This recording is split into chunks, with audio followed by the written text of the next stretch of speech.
Okay, well, that was a good start. I got off the train at St. Ursanne, and there's nothing here. There's no station, no person. And I saw a woman who just getting out of her car, and I went and said in my pidgin French, which is the direction to the town. I'm walking through a tunnel right now, and she gave me a direction, so I'm now walking into the town. But it's amazing. I mean, right, I think I'm going to probably end up walking about a mile because I can see the village from here. And this is a area of Jura in Switzerland, which is very remote, very beautiful, mountainous hillside, and today's a very misty gray day. But I'm walking down a pathway which hopefully will lead me to the town of Saint Ursanne. And just a little history on it, because I was doing some research. It's a fascinating place, and I've never been anywhere quite like this. I normally go to the bigger towns in Switzerland and just walk around, and I must show you this backdrop here. If I can just show you what I'm seeing.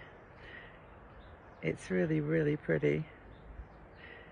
And anyway, this town is named after Saint Ursanne, and he was an Irish monk who came to Switzerland to pursue a quiet meditative lifestyle. And he was part of a group of Celtic Christians who came from Ireland, and they had this belief in that sort of wandering the world and spreading the word, but also living a very quiet and meditative life. And I can see the river from here now, and I can see why it's so well positioned. It became quite an important medieval town. He came in the 7th century, and then after that, it became quite an important meditative town for trade. It's on a trade route. I mean, I didn't know that, but it is on a trade route. So, I'm always curious about how that happened. How in this very remote place, this grew and became a very important strategic place. There's a bridge apparently across the river. And I'm going to go into town now. I'm going to find, if I find it. I have a feeling I've got to walk about a mile because I honestly can't see any sign of life. I'm just wandering. But the view, I've got to show you this. It's incredible. Okay, I'm so excited to be here in Saint Ursanne.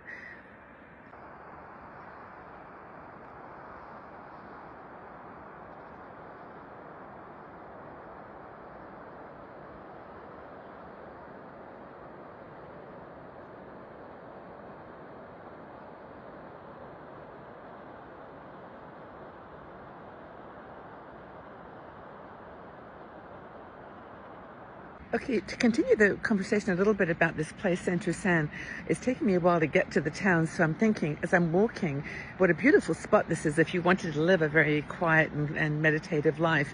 And Saint Ursanne did just that. And it made me think about in fact, I chatted with ChatGPT about it, like why, somebody who is such a monk and so private would gather such a community that would build a town like this, because the other monks came to follow him, and they built a church here, and then it was, developed as a very important strategic and spiritual base in Switzerland for this particular group of Christians.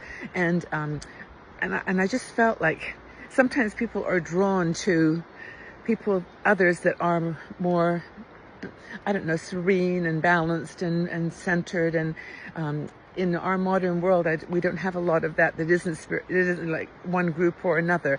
And it's just people that are, really trying to live a quiet and peaceful life. And then going into action, living a life that's valuable and contributive and inspiring to other people. And I guess it's kind of in my own heart, like what I've been trying to do with 60andMe for so many years. And, I didn't start 60andMe to become, with a following as big as we've got. I didn't start with any desire to grow a huge community, but we did it in a way that was very beautiful. And here we are today. But anyway, I think there's a reason I came here today, and I'm sure it's going to be an emotional day, because I'm just having already an understanding of what he was looking for and kind of what we're all looking for in our hearts.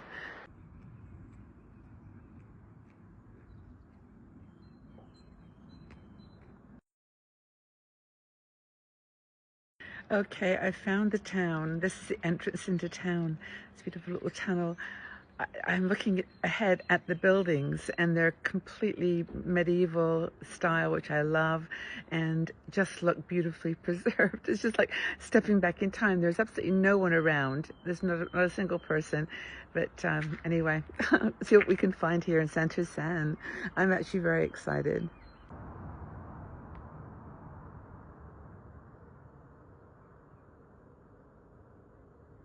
Okay, this town reminds me immediately of Laycock Abbey, and there's obviously a reason I've come here today because I have such a passion for that place, and this is just very, very similar in design and also in atmosphere.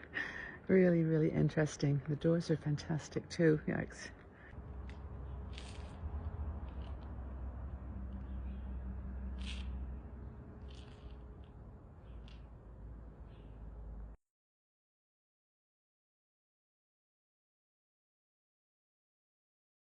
And here is the river and the bridge, and this place is magical.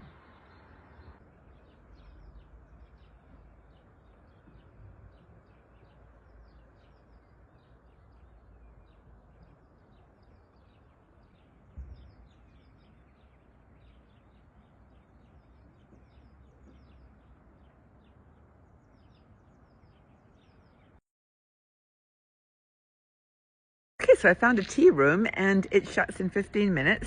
Their coffee machine isn't working right now, so I'm coming back in. She said 5 minutes and minuit, and je parle en français un peu, so that was pretty tricky.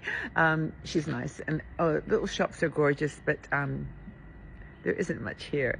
This is in terms of, like shops and commercial presence. It's just what it is. It's a beautiful place, but I'm going to have a coffee. Well, it's a very sweet little cafe, and I'm getting a coffee and a pastry. It's just lovely in the middle of town. It closes in 15 minutes. That's its hours for the day, noon. So I was lucky I got here on time. Okay, I think I've come into like the old part of town. The doors are incredible, and the river's very close. So I'm going to go over the bridge, but this is kind of the center of town. I love it.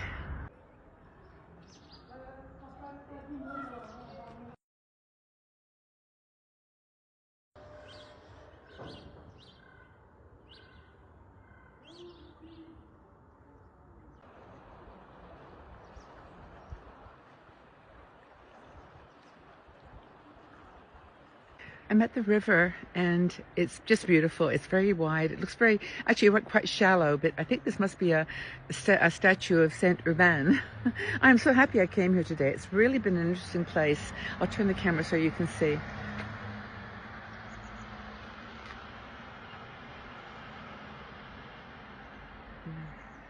So I'm going to head back on the train now, a 3-hour journey home, but it was well worth coming.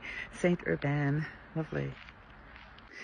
I hope you enjoyed this little trip to Saint Urbanne. It's been really a beautiful few hours. I've learned so much, and the solitude of this place is exactly what I needed today. And I hope you had a moment too with it. So thank you for joining me on this journey.